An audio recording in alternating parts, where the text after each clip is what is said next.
Hello, everybody. Thank you so much for tuning in and welcome to tonight's webinar, Indigenous Peoples, Human Rights and Migration. Tonight's conversation will be in English with simultaneous interpretation in Spanish and Maya Mam. At the bottom of your screen, there's a button that says interpretation. Please click on the language that you would like to hear and know that you can mute the original audio. Hola a todos y bienvenidos bienvenidos al webinario Derechos Humanos de los Pueblos Indígenas en la Migración. La conversación de hoy se estará llevando a cabo en inglés y con traducción en tiempo real al español y al maya mam. Abajo de su pantalla hay un botón que dice interpretación. Por favor, seleccione y haga clic en el lenguaje de su preferencia. Y note que se puede apagar el audio original en inglés.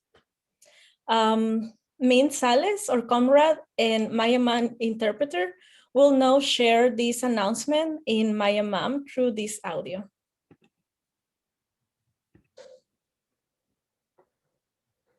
Khayki Google banki len te hun khoni de khal te hun magukchmon ki ushal chi or shal di khayko klin a Google kho bistur ni khin qim qor na khal te hun nam a qashal chi yol de khoni khal tu yol qa a mesh yol shal bistur algon tu khayol bistur tu yol am a che hun kush lanjkin gite Altonetal, toxan, eventia totiol am, interpretación chetsenseb.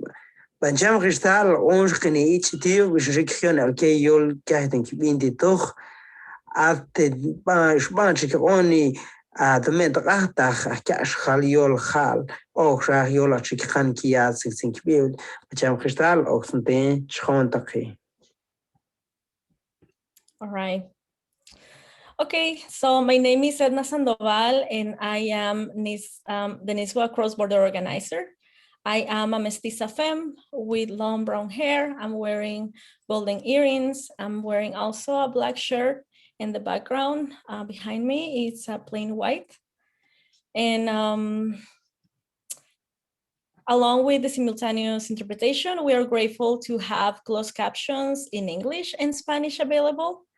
And you can see the Spanish closed captions at the bottom of the screen in Zoom, or you can access them in a separate browser window at the link that it's going to be sharing the chat right now. Our NISWA Tech team is ready to help. So if you want to ask questions in the chat at any time or raise your hand via the button at the bottom of the screen as well, our team will message you directly. You can also put questions for the panelists in the Q&A box at any time. All of the links and information in the chat will also be sent out in the follow-up email to everybody who registered for this webinar beforehand. We are really, really grateful to Adriana Contreras Correal, our amazing graphic note taker. Her images will be saved after this webinar and posted to the NISWA website. We also want to extend a collective acknowledgement that we are on occupied indigenous land. And it is important for us to honor with gratitude the people who have stewarded to this land for generations. Indigenous people are still here and they are thriving. To learn about the territory you are in now, please check the link on the chat. Okay, and also tonight's webinar was a collective and collaborative effort by many organizations. You can see their logos on the screen, and we will paste their names and websites in the chat if you want to know more about them. And many of these organizations are also part of a larger campaign that originally set up to stop asylum, the Asylum Cooperative Agreements, or ACAs. And we're thrilled that in February, as a result of a 1.5 year and a half of grassroots cross-border organizing, the Biden administration terminated these illegal and inhumane agreements. Our campaign is now committed to ending deportations during the pandemic and the Title 42 expulsions.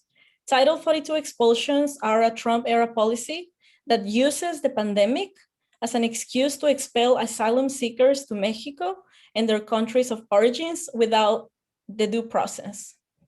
We invite you to take action against these human rights violations by signing the petition on the chat. And now, it's my sincere honor to introduce our panelists for tonight. We have Juanita Cabrera Lopez. She is the executive director of the International Mayan League. She is Maya Mam from the Western Highlands of Guatemala, a survivor of the internal armed conflict and a former political refugee. She has both personal and professional work experience in the defense of Indigenous peoples' human rights. She uses international law and organizations, traditional knowledge, and the United Nations Declaration on the Rights of Indigenous Knowledge of Indigenous people to develop an Indigenous human rights response in the areas of immigration, land rights, and environmental protection.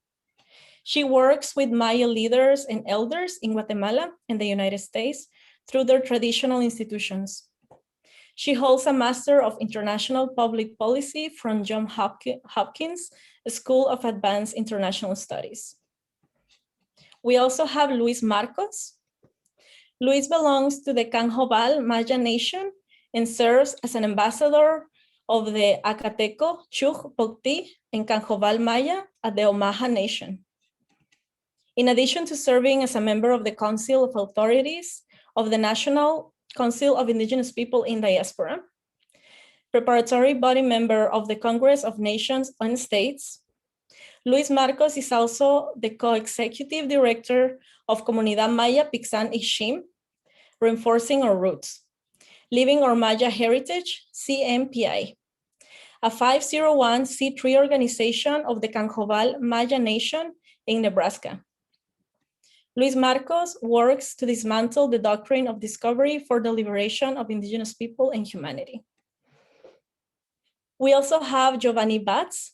Giovanni is Quiche Maya, born and raised in Los Angeles, and currently a 2021 President Postdoctoral Fellow in the Department of Native American Studies at the University of California, Davis. Batz is currently finishing his manuscript, his first manuscript, which he began as the 2018-2019 NRI Resident Fellow at the School for Advanced Research in Santa Fe, New Mexico. The book is based on 10 years of research conducted in Cotzal, where the arrival of megaproyectos is referred to as the quote-unquote new or foreign invasion. Batz research also focuses on the relationship between historical Indigenous and Maya territorial dispossession and transnational migration from Guatemala to the US. Batz has a bilingual column on the Guatemalan online periodical Media Plaza Pública. He also will be joining the Departmental of Chicana and Chicano Studies at the University of California, Santa Barbara as an assistant professor in 2022. Congratulations. Okay, so I guess we're gonna start with some of the questions that we have prepared for the panelists today. And we're going to start with Luis. Luis, can you share a little bit about the root causes of forced migration and how it particularly impacts Indigenous people?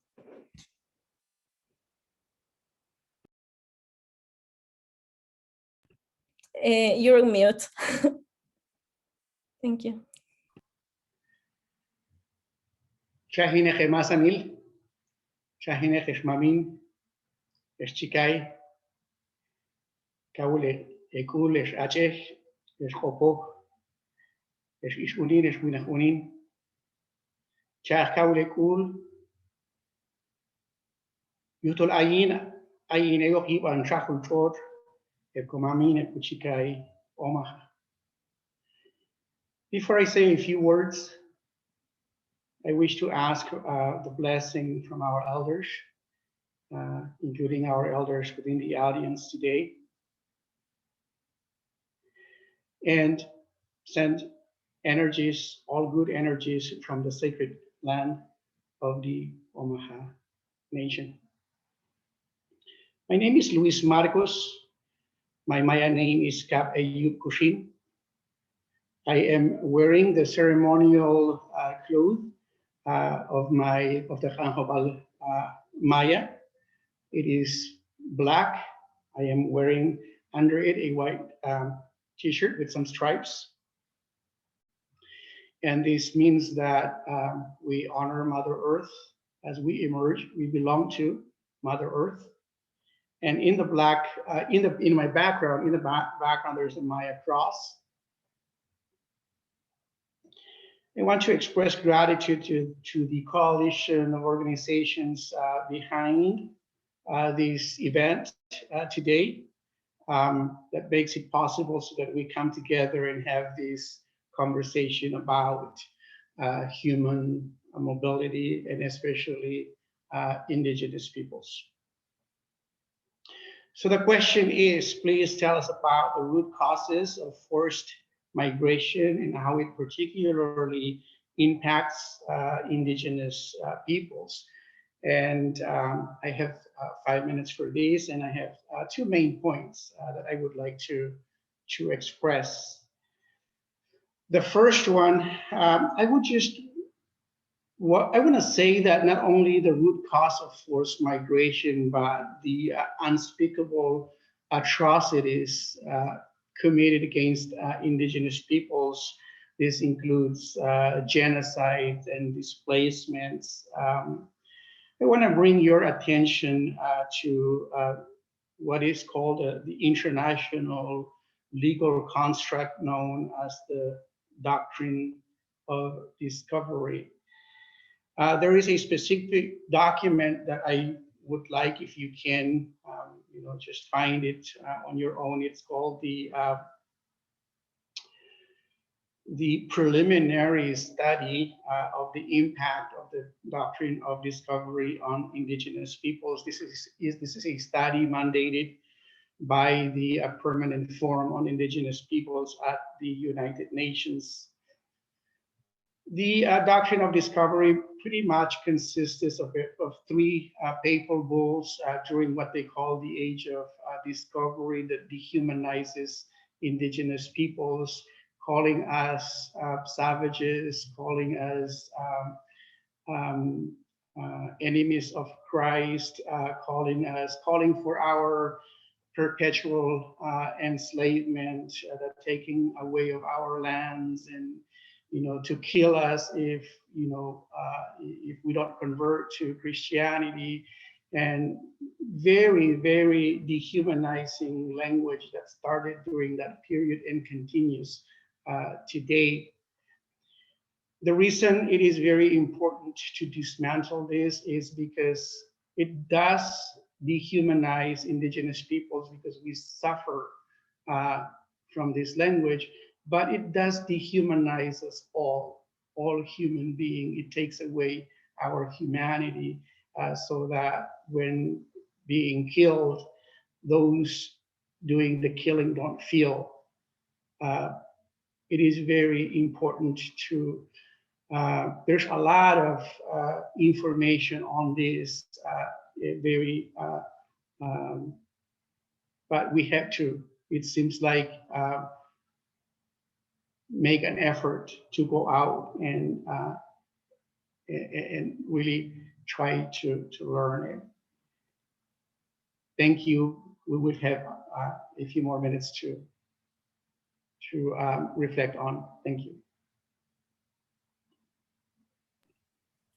Thank you, Luis. And I would like to ask the same question to Giovanni. So can Giovanni also tell us a little bit about the root causes of forced migration and how this impacts particularly Indigenous people? Sure. Compañeras y compañeros, good evening, everyone. Thank you for having me today.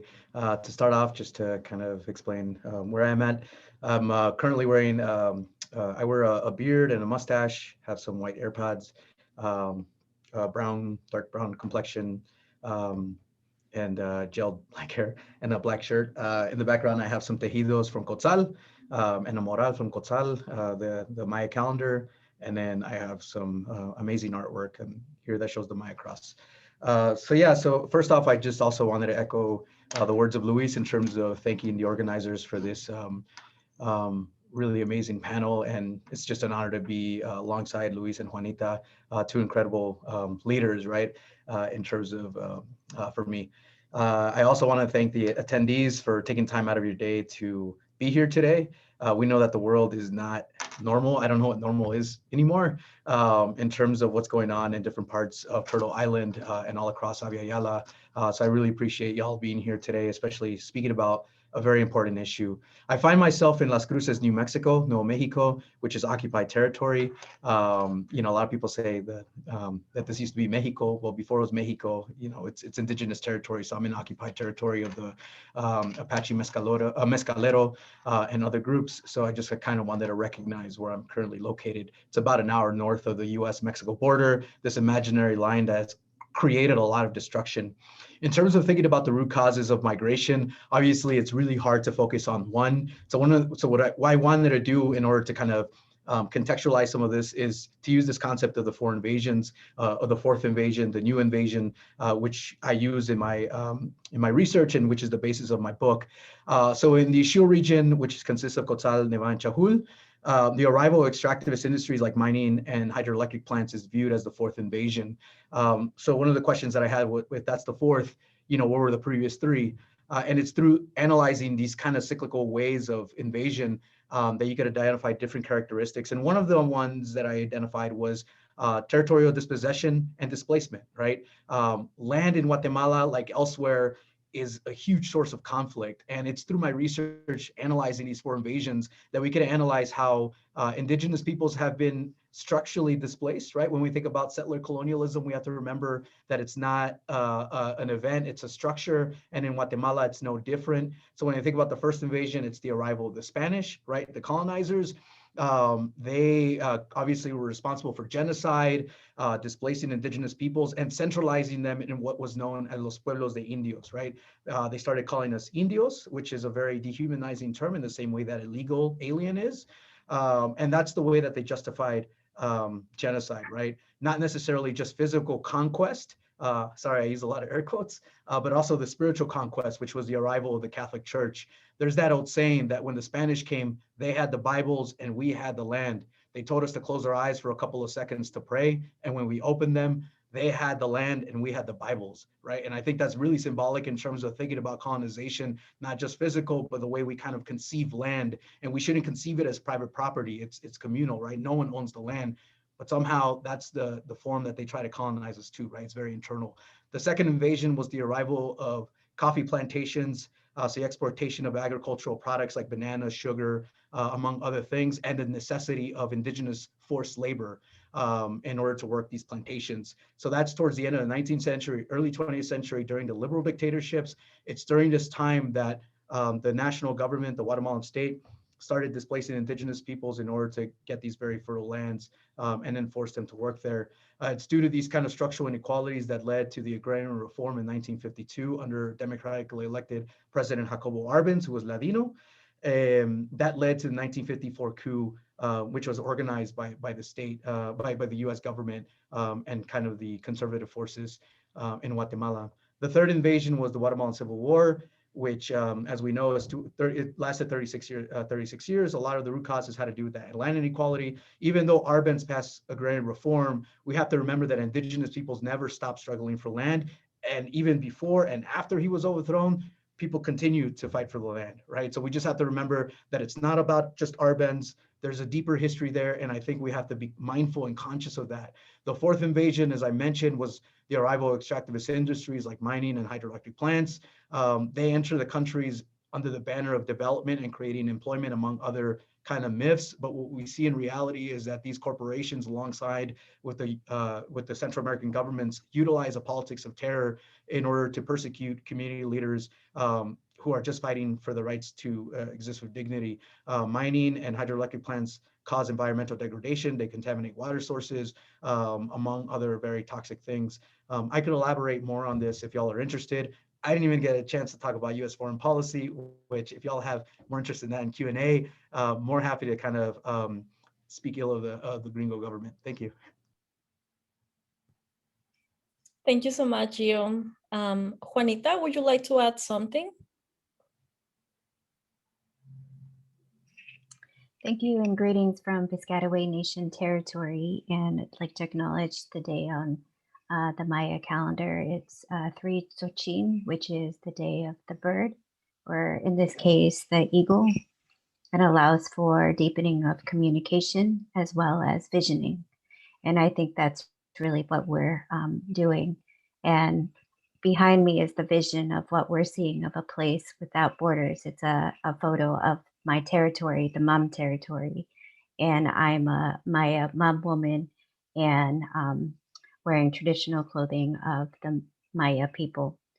In regards to root factors of forced migration, I think for Indigenous peoples, we cannot discount the fact that, as has already been stated, it's connected with eras of displacement as well as colonial background and imposed borders. We keep hearing about the crisis of migration and the photos that are occurring, but there is also historical amnesia from the immigrant rights movement, from the human rights movement in this country, and not understanding and acknowledging the relationship, and I can talk about the foreign policies, the relationships that the United States government has had in its role in displacing our peoples, in its role of genocide and military intervention that dates back decades. So if we look at the genocide in Guatemala, we see over 1 million people displaced during the period of the 1980s. What we're seeing now are cycles of the effects of what's been happening for decades. And so when we need to address the root drivers of forced migration or the crisis at the border as it stands today, it's not just looking at one policy or one response, but rather going back decades, and in this case for Indigenous peoples, centuries. So thank you. And Juanita, maybe following your expertise, would you like to share some of the particular impacts on Indigenous migrants on the process of migration, specifically thinking like on the bureaucracy and all the path that they have to follow? Sure. So as we know, the number of people attempting to migrate to the United States has been really, as I mentioned before, the 1980s, there was more than 1 million people forcibly displaced.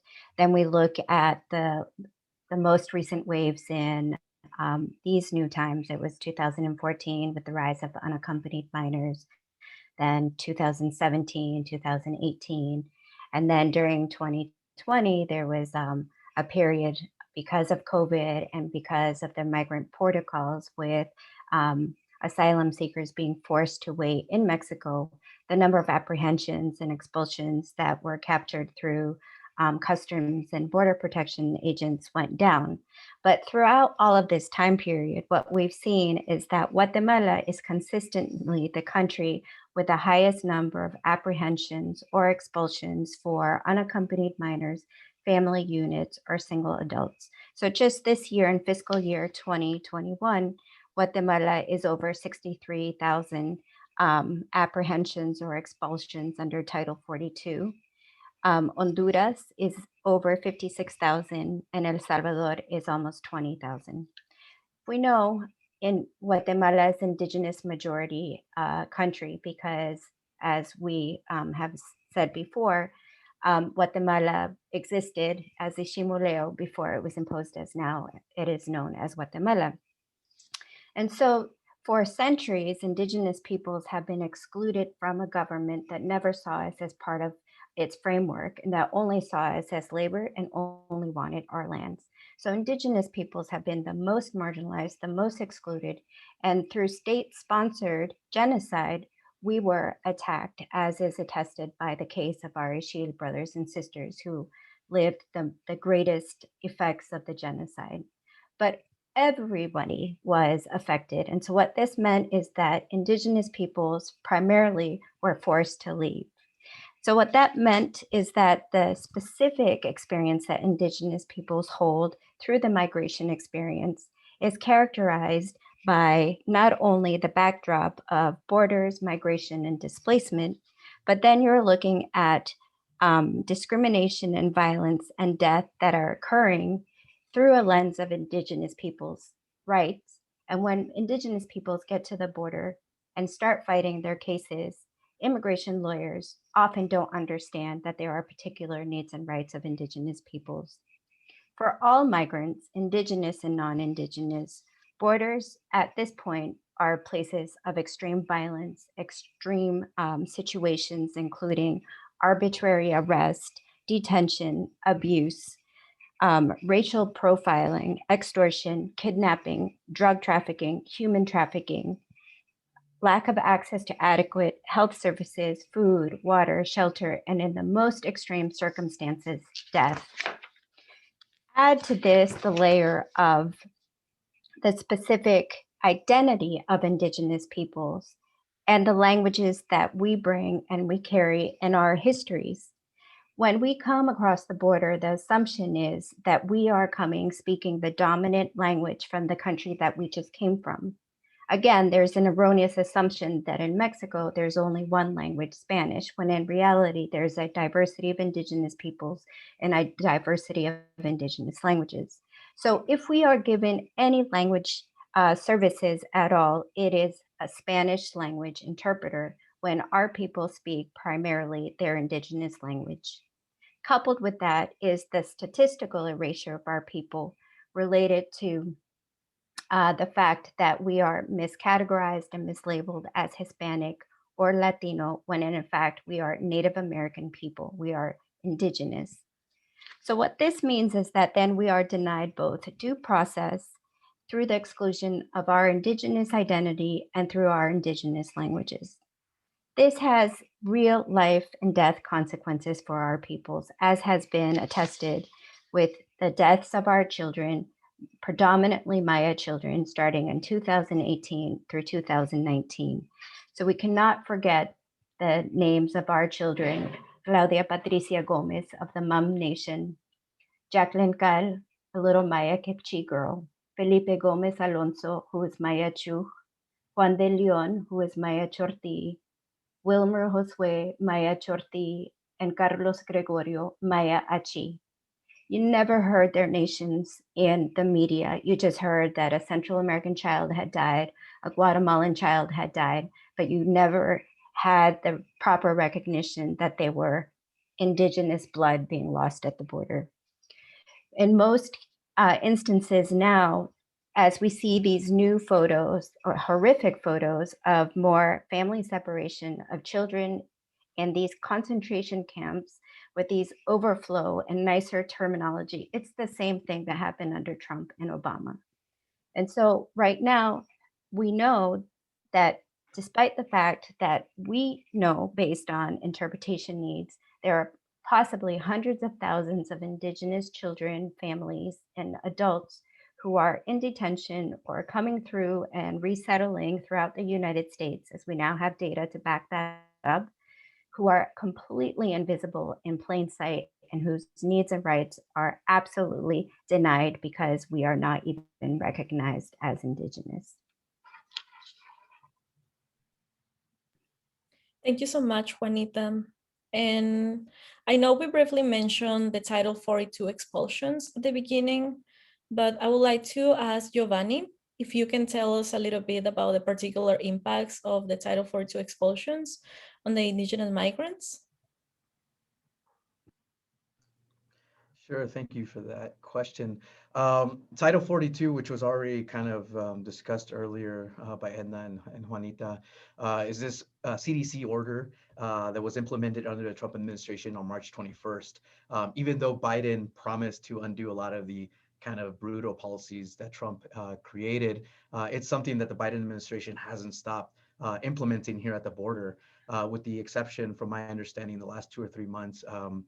Its effects on children's. But basically, Title 42 is based within the U.S. Code. It's health law. It's not immigration law, from my understanding. So this is something that's rooted in the late 19th century that basically prevented any person from entering the U.S. from countries that were sites of diseases.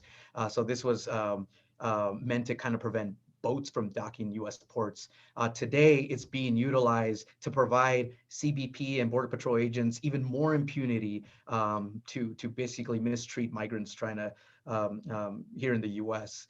When we think about Title 42, we have to remember this forms part of a longer legacy of very inhumane immigration policies in the U.S. It's rooted within this logic of prevention through deterrence and necropolitics. Basically, the U.S. makes things so bad that people don't want to migrate here, whether it's creating fear crossing the desert because you're going to die, because there's a border wall, even the use of the threat of narcos to prevent people from coming here, these very horrific things. And the U.S. government is using Title 42 in order to deny folks due process and basically accessing their rights. So to provide one example, in comparison of Title 42, which again is health law, under a Title 8 apprehension, people are being detained under immigration law. That allows people to ask for asylum, for instance. Under Title 42, Border Patrol agents have the ability to deny people from accessing asylum claims, for instance. So if people came over and they wanted to seek asylum, Border Patrol agents are more they're allowed to basically just expel people. So under Title 42, it's considered expulsion. It's not considered deportation. People are sent over back to Mexico, where they're confronted with they find themselves in a very dire situation. In March of 2020, Title 42 was about 23% of all removals. But when we look at October 2020, it constituted 88% of all deportations. They call it expulsion. I call it deportation. So between March to October of 2020, there was a 786.7% increase of the amount of expulsions between that time period. Children under Title 8, when they're apprehended, they're usually sent to the Office of Refugee Settlement in the U.S. Department of Health and Human Services. Under Title 42, children aren't provided with that right. Oftentimes they were placed in hotels where they were being supervised by a private company who dealt with security measures, meaning that children were vulnerable to different types of abuse, whether it's verbal abuse, physical abuse, sexual abuse. Basically, these kids were just placed in hotel rooms with people who are not trained to basically take care of them, right? It's just ridiculous that that's going on. When we think about the legacies of the U.S., and thinking about Title 42, right, it's one of the strategies that the U.S. government is trying to use to deter migrants from coming over. So I just also wanted to make a quick note because Felipe Gomez Alonso's name came up. When we think about the U.S. and immigration policies, son sin vergüenzas, right, without shame. Biden knows what's going on here. I mean, we've all seen the pictures that came out these past days in terms of looking at plexiglass to basically house children, detain them, treat them like criminals, non-human entities, right? The U.S.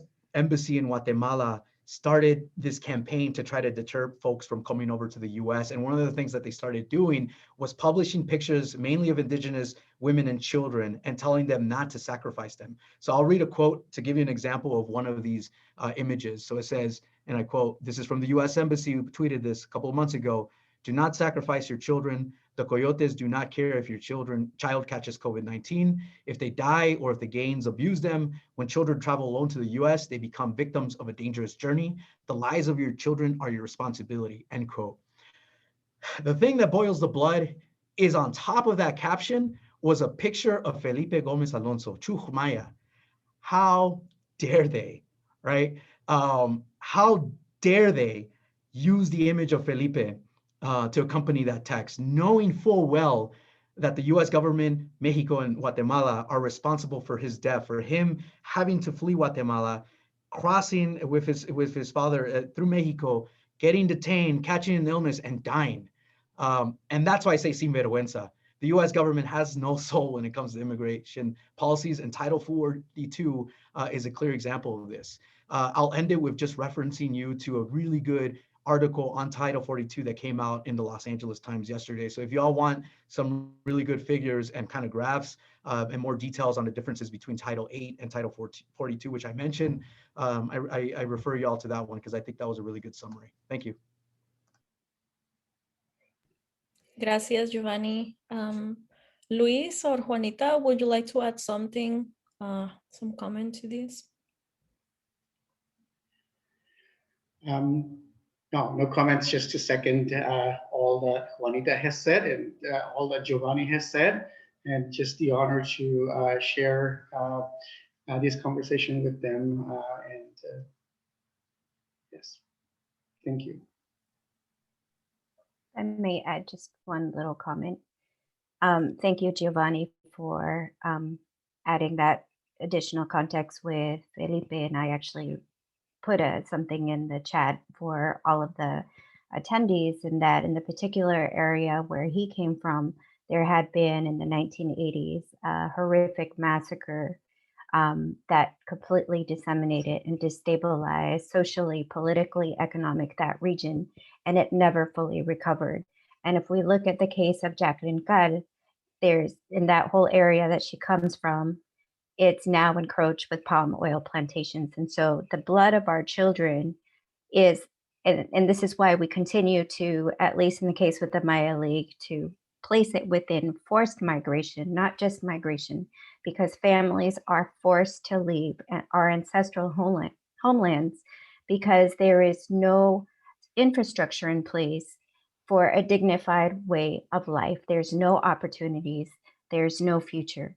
And when the government says, don't sacrifice your children, they're washing their hands from the responsibility that they have to afford a basic system of dignity for our people, and to recognize that we as human beings have human rights. And many of our people would rather stay home, have the right to stay home, and not be forced to leave. Thank you so much, Juanita. And we do have another question for Luis. If you can answer, what are your communities and peoples in the diaspora doing to defend yourselves before this colonial and racist oppression? Thank you, Edna, for guiding the conversation. And again, it's an honor to share this panel with Giovanni and Juanita. And just to follow up on what they were saying earlier before I answer this question, is how Indigenous peoples understand human mobility. We say we want to express gratitude to the Indigenous peoples here in the North. They call us relative or our relations. In the case of the Omaha Nation, they say this: welcome to our traditional homeland. When you come to our traditional homeland, you bring us blessings. And so we welcome you. The Omaha Nation has welcomed the Maya here. We have a diplomatic relationship, a government-to-government relationship, where I am honored to be the ambassador. The Cherokee Nation also, or members, I should say, citizens of the Cherokee Nation, I should say, have also expressed things like, we are relatives, we are related. They feel, they think their ancestors have taught them that their ancestry comes from precisely that region that is sacred to us, our Maya territory. And so human mobility, we see it as, it is a universal human right. The Universal Declaration of Human Rights in its Article 13, 14, and 15 say that that we have the right to move within the borders of the country. We have the right to leave that country and go back to it. We have the right to change citizenship whenever we want.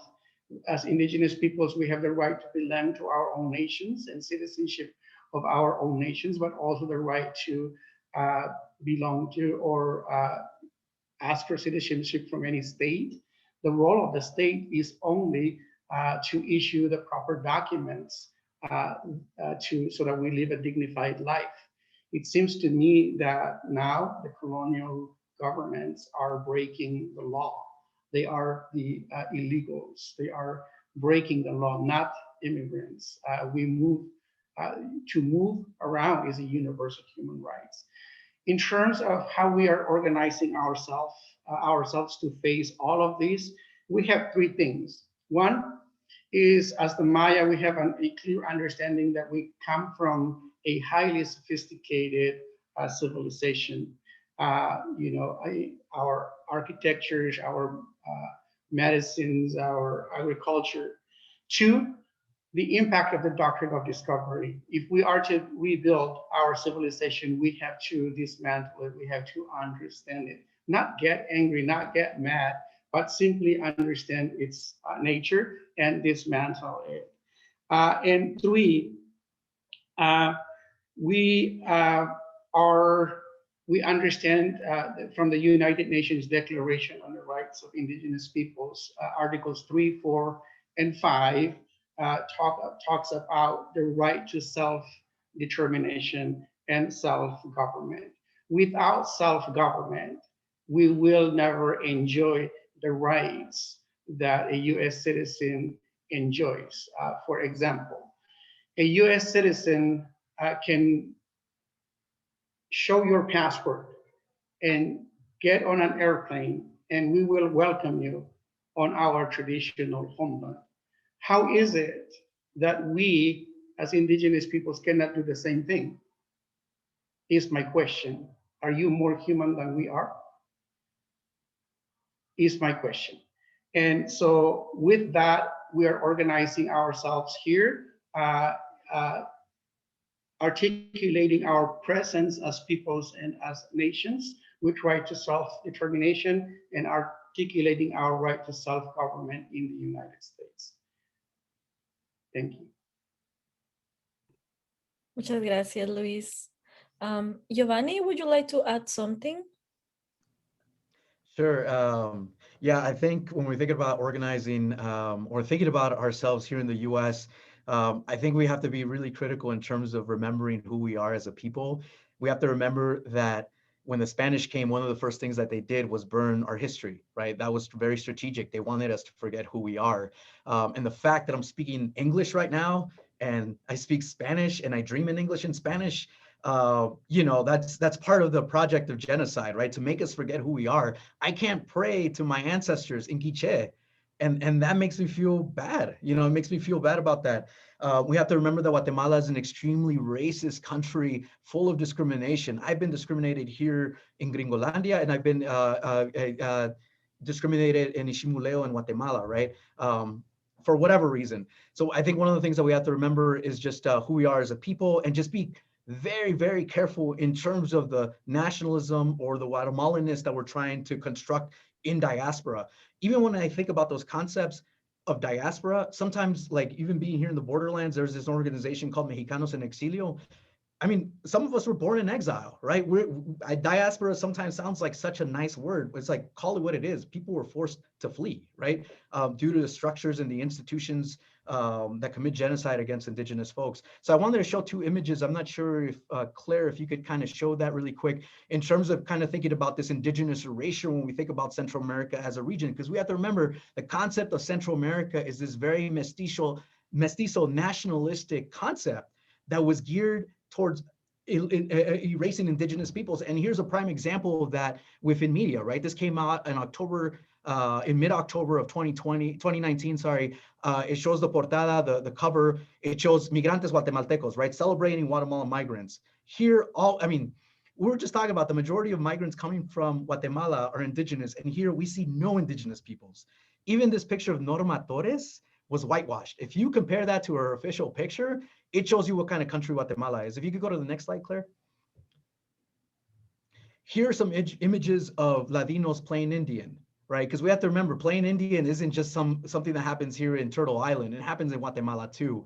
We see cultural appropriation. We see how this Ladino state tries to appropriate indigenous imagery in order to kind of to repress us, basically, right? So here on the left-hand side is this fashion magazine, very well-known controversy in Guatemala, where this everyone here on this cover is from Guatemala. The only difference is the person in the front is this fashion designer who appropriates indigenous textiles to sell it at a higher price, and indigenous peoples are viewed as props. There's this documentary, quote unquote, like it's a pseudo documentary that was financed by the Guatemalan government. It's on Netflix now. Do not watch it. It's horrible. But basically it's about, I have never watched it, but I have no intention of doing it. But here we see how the Guatemalan state uses indigenous peoples as props to bring tourism, right? So when we think about the bicentennial celebration of Guatemala, right, September 15th, 1821 is when independence was declared from Spain. We have to remember independence for who? Not for me. I mean, there's a reason why I'm here. There's a reason why people are fleeing. Independence for the criollos, right? Independence for the oligarchs who continue to rule the country. When we think about nationalism from Guatemala, and I'll end with this, I used to have a Guatemalan flag. I used to love talking about pollo campero. I used to love talking about drinking a gallo or whatnot. We have to remember that Guatemalan flag is a symbol of our oppression, right? It's the reason why we are displaced. It's the reason why there's genocide against us, right? We have to remember that Pollo Campero and Gallo are owned by two of the richest, most powerful families in Guatemala who have done some really, really bad things. The Gutierrez and los Castillos, right? So con cuidado, be careful. We talk about 500 years of resistance. Our history is thousands of years old. And I encourage y'all to investigate indigenous scholars, authors, activists, artists, among other peoples, and be critical of the type of kind of memories that we're constructing here within exile or diaspora. Thank you.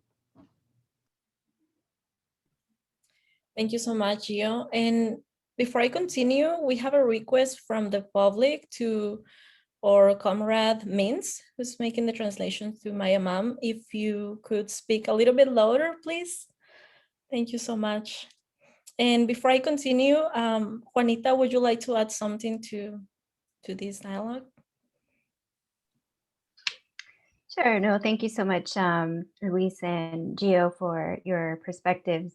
I also wanted to touch a little bit about, I guess if I remember correctly, the question is, what are we doing to organize ourselves from this space? And I've actually seen some questions in the chat on what can be done to support Indigenous efforts. And so that's really where I want to center the conversation, is supporting and uplifting Indigenous-led efforts. There are many great examples, Pishanishim, the tremendous work that they're doing with the nation-to-nation relationship that grounded in self-determination and our ancestral rights and sovereignty, regardless of where we are in our borders. Gio discussing the critical need to ensure that the youth and ourselves are grounded in our history, in our culture, in our cosmovision, so that we understand who we are, so we know where we're going. That's always what our elders tell us. You have to know your history to know where you stand, to know what that vision is. But I also want to add another dimension that we've been doing at the International Mayan League, and that is broadening the nation-to-nation relationship, as Luis had discussed, around the policy sphere. And we've been very fortunate that our Indigenous relatives here in Turtle Island have begun to recognize us, particularly recognition to Cherokee Nation relatives who we have at the border with Casa Alitas, Alianza Indígena Sin Fronteras, but also the National Congress of American Indian. And I want to uplift that many of the efforts that we've had in the last couple of years to acknowledge that we are Indigenous peoples, we have particular needs and rights in migration, has been through the relationship with the elders, with women leaders, and with medicine women. And the relationship really was born because as we were discussing one day of the horrific human rights violations that we see at the border, that we've been experiencing at the border, it was relatives from Cherokee Nation who said, we understand what you're talking about because we passed that too, through the Trail of Tears. There's a historical continuity of that systems of oppression. And there's also a very important nexus of solidarity and of movement building grounded in Indigenous human rights and regardless of the borders, because it is our human rights as we transcend these borders and we have to overcome those violations. Muchas gracias. And okay, Luis, would you like to add something else? I just wanted to go back a little bit when I made reference to US citizens. I meant to those that are really anti-immigrants. I know that we also have very wide support from, a lot of US citizens as well from the European American, citizens here in this country. So we want to express gratitude there, but definitely the message to the US government and their policies. Thank you. And thank you, Juanita, Giovanni, and Edna, the entire coalition, NISWA in particular, for highlighting the conversation here from the perspective of Indigenous peoples. No, al contrario, thank you all the panelists for this amazing knowledge you're sharing with us tonight. And before we switch to the questions by the audience, I have a last question for Juanita. Juanita, can you share what are some of your demands for justice as Indigenous peoples in the diaspora specifically?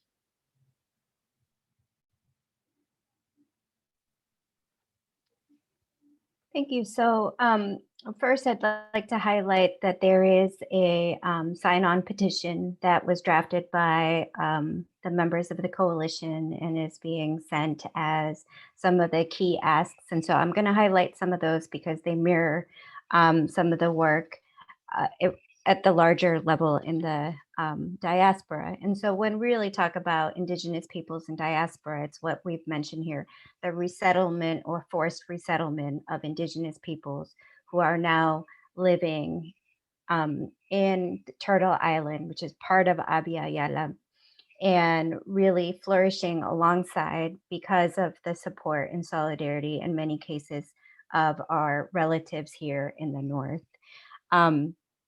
Much of that has then led to recommendations and analysis that brings forth and centers human rights of Indigenous peoples and the demands that we have. So, of course, as we talked about Title 42 and expulsions, one of the things that we're seeking is immediately cease all of these expulsions, particularly of asylum seekers, which disproportionately impacts Indigenous children, Indigenous people, and Black refugees. And so again, this you can sign in the signature sign-on. One of the things that I discussed and that has come up across all of the speakers here is the lack of documenting us in our Indigenous identities and official capacities within the whole immigration system.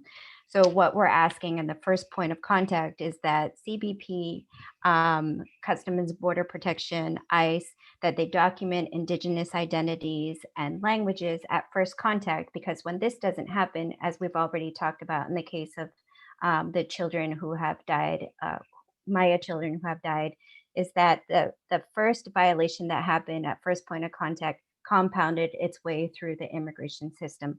So there needs to be a comprehensive approach of documenting our Indigenous identity and languages as we come to the border. The other one is something that is included in the UN Declaration on the Rights of Indigenous Peoples, and it's the full and effective participation of Indigenous peoples. In this context, what we mean is that there is full and effective participation with Indigenous leaders, our organizations, associations, institutions, in all decision-making spaces related to migration and how they impact us. So that means maybe creating an Indigenous language policy advisory, which actually we've called for many times at the Maya League. The disaggregated data, because we don't have actual official data from the government side that shows how many Indigenous peoples are crossing border. Thankfully, for folks like the Alitas and Indigenous Language Office, we finally have some of the first Indigenous-led research that documents our numbers and our resettlement patterns. We want to create, with us, not for us, an Indigenous human rights framework that would add to a comprehensive reform, and that would also recognize our sovereignty as Indigenous people. Roll back Trump-era policies that limit the refugee definition and restrict asylum eligibility, particularly impacting Indigenous women and families. In 2020, and I forgot to say this in my presentation, Project South came out with a report where it detailed forced sterilization of migrant women in Georgia at the Irwin Detention Center. In that report, they document that many of the women were not fully informed of the medical procedure nor gave their consent. Much of it was related to inadequate language accessibility. They mentioned a language line in that report, but the only language that they mentioned was Spanish. Again, because there's no language assessment, no Indigenous identification, we do not know how many of those women who were forcibly sterilized were perhaps Indigenous women. So we are calling for a full investigation into the involuntary sterilization of women, migrant women, and particularly what could be Indigenous women. And lastly, and it's not in this petition, but it's something that we're gravely concerned about, is that the separation of children from their families is leading to an influx of unaccompanied minors who actually have families and who have parents or who have families in the interior, but are now illegally placed in a system for illegal adoptions or foster care.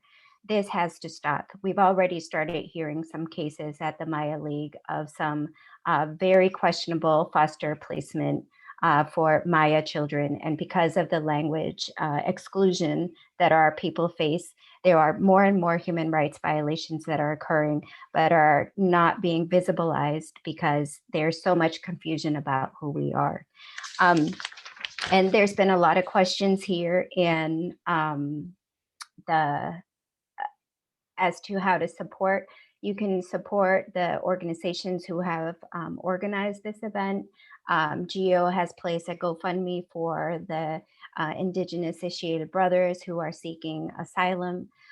There's also supporting, for instance, really learning from some of the Maya scholars, and I will leave that to GEO, who can explain that part further. Thank you so much, Juanita. Gio, you want to add a little bit? What did you want me to mention, Juanita, about the... You had placed in the chat about yeah. also acknowledge, yeah, okay. Right, sorry. Yeah, two conversations going at the same time. So in the chat, somebody asked if there was any Maya scholars out there, and there's a ton, there's a growing number of us, so when we think about these nation states of Guatemala, Mexico, and El Salvador, among other, Honduras, we have to remember these are imperialistic colonial concepts, and we're all about the Maya. Well, I'm all about the Mayab, right, where Maya peoples come from, whether that's in Turtle, we're located here in Turtle Island, or else we're in Abiyala. But one of the things that we should be kind of mindful of is that a lot of us have written our own histories, our own stories from a very critical perspective, and I think that's extremely important, especially when we think about like kind of like academic works or people who are being interviewed by journalists, right? It's like when we're thinking about these issues, I mean, I never see Indigenous folks talking about like this panel, like on with the media, right? It's like who is being represented among other things, and I think a lot of the authors in the chat, it's not an it's a very limited list that I posted there, but everyone should be citing Emma Chiriz, Irma Alicia Nimatu, Floridal Maboj, Gladys Ulisul, Emil Keme, among other, right? The list goes on and on and on. You know, so when I read and peer review academic works, I mean, people cite non-Indigenous, non-Central American scholars, and that's not to invalidate these other works. It's also to just kind of remind folks that we exist, we're writing our own stories. And unfortunately, sometimes other scholars email me to try to interview me about my work. And I'm just like, just read my work and cite it. That's the whole point, right? So just kind of be mindful in terms of who's being represented in what spaces. And again, that image that I showed in terms of the indigenous erasure within Guatemalan consciousness of migration, or indigenous erasure within statistics, which is also known as statistical genocide. We have to be conscious of like who's controlling the conversation. And I'll end it with being critical of this concept of the Northern Triangle. Right. So we have to remember that this is a very militaristic term that was born during the Obama administration. That is a very imperialistic concept. Indigenous peoples do not use those terms. In Guatemala, they started using it mainly because los gringos started using it, right? So I think we have to be careful in terms of who's controlling the conversation, who's identifying the root causes of migration. For instance, Biden says it's security, which means narco traffickers and gang activity. When he talks about security, he's not mentioning the president of Honduras, who's a narco trafficker. He's not talking about all these presidents in Central America that are committing human rights abuses. So again, I think a lot of us have to be mindful of who's speaking in what particular spaces. So that's why I appreciate this panel. Thank you. Gracias, Gio. Looking forward to read your new work. And we're going to start sharing some questions from the audience. Maybe we can take like 2 to 3 minutes to answer them. It's one for each panelist. And we're going to start with a question for Luis. The question is, my relatives have found it difficult to retain our ancestral culture now that we are living in the territory held by the United States. How can we ensure that generations coming after us have the opportunity to remember who we are and retain our cultural practices? Well, thank you so much for the question, one that I will take to heart. I'm not sure if I have an answer. I can share you what we're doing at all costs. Is we hold certain principles here, yeah,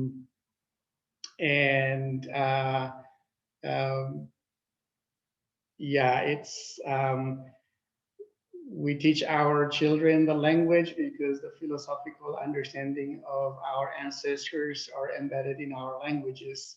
And we teach them the values. I am sure Juanita can help me there, and Giovanni, but I'm not so sure that I have a really good answer, but I will definitely take the question to heart and continue working. I mean, we do work for spiritual sovereignty, meaning that the spirituality of indigenous peoples is sufficient for our self-realization, self-actualization, or in religious term, salvation, that we really do need to pass on those spirituality. Yes, thank you. Thank you for the question. Thank you. And we have a question for Juanita. So somebody's asking, how can there be proper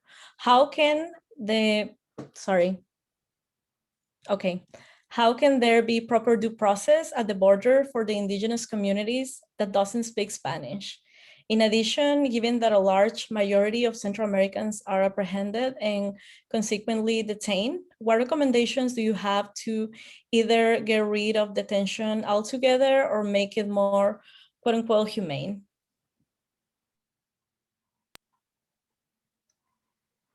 Thank you for the question. I don't think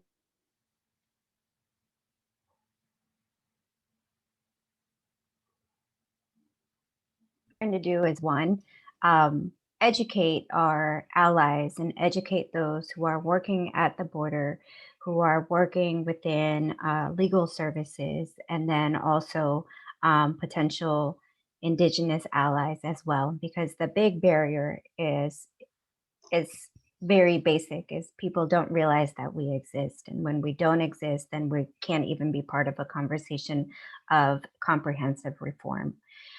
We've been asking for a long time for real, and again, I said this earlier, full and effective participation of Indigenous leadership within a process where we are actually at the table, so that when people come to us and say, we need Indigenous language interpreters, how can we help? But then we're not being included in a process from the beginning to develop some sort of solution that is taking into account the particular needs and rights of Indigenous peoples and calls in Indigenous leadership, not just Maya, but Indigenous leaders, Indigenous peoples who are all affected by these inhumane border policies, meaning Indigenous nations and peoples whose traditional lands are cut through by the imposed border at the US-Mexico border. It's also working with Indigenous peoples and organizations from Mexico on both sides. And then, of course, Indigenous peoples are coming through all the way from South America. I mean, Indigenous peoples are all through Abya Yala. But if the conversation does not even allow us to be at the table, to be sitting and having a dialogue, then when we start identifying identity, language, women's rights, children's rights, all which fall under human rights, then somebody else is saying that they're going to fix this for us, but don't even acknowledge that we exist. And so it's this process of a false response that continues to violate our rights within a process of creating a response. And so we just really want to be treated as equals. We want to be seen, we want to be respected, and we want people to actually acknowledge that we are Indigenous peoples, not Latino, not Hispanic, which is a major reason, a major barrier in our full and effective participation and inclusion in that process. There is tremendous knowledge across all of the organizations and peoples working on these issues, but oftentimes non-Indigenous peoples are brought in as the experts, and we're the last ones to be brought in. So acknowledge that intellect that we have based and grounded in our work in communities, our connections with our ancestral lands, and also the innovative ways that we are working to build up language interpreters, to build up and use new technologies and platforms, Zoom, and really linking traditional and ancestral knowledge to contemporary ways that defend our rights grounded in who we are as a people.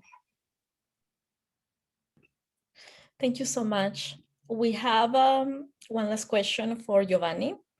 So Gio, can you speak more about US foreign policy and resource extraction as root causes of migration? All right, I could go on and on and on, but I refer y'all to, yeah, when we think about extractivist industries, all I'll say with this is that with the discussion of climate change and promoting green energy, we have to be very mindful in terms of the US, not just the US role, but Europe and other countries who are involved in extractivist industries, especially like Canada.